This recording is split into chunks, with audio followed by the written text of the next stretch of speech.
Hey folks, welcome to Dime Dive.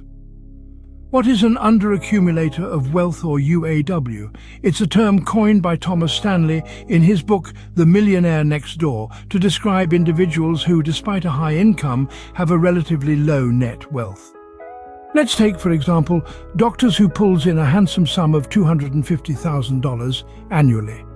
According to financial wisdom, they should be saving 10% of their income yearly. The formula is age times gross salary times 10%. For example, when these doctors hit their 50s, they should be sitting on a nest egg of about $1.25 million. 50 times 250,000 times 10%. But what if their net worth is considerably lower than that figure? Then they fall into the category of an underaccumulator of wealth. This usually happens when the focus is more on spending or consumption rather than on saving. So, while a high income can be impressive, it doesn't necessarily translate to wealth.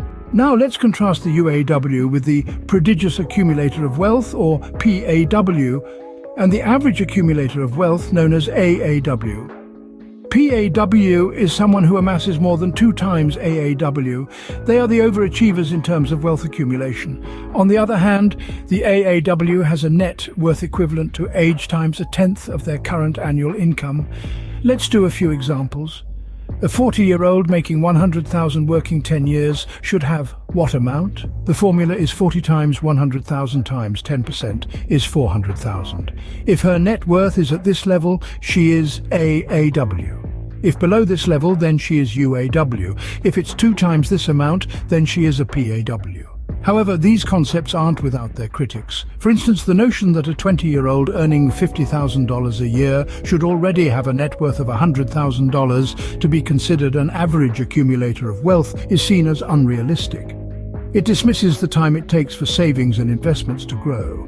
In my opinion, the formula is more accurate after working more than 10 years.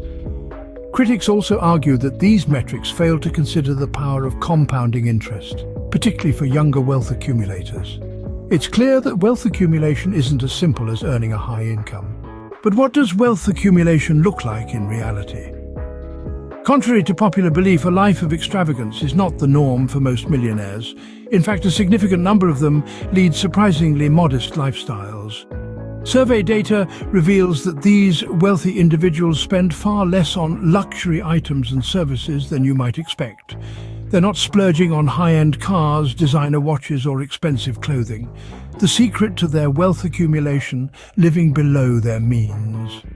They are mindful of their spending, focusing more on building wealth than flaunting it. Moreover, we need to distinguish between 2 types of affluent individuals. Firstly, we have the balance sheet affluent, those who have actual wealth or high net worth.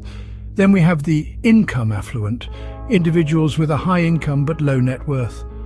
Their lifestyle might seem luxurious, but their wealth is fleeting. So remember, true wealth isn't about what you earn, but what you keep and grow. Be sure to like and subscribe. Thank you.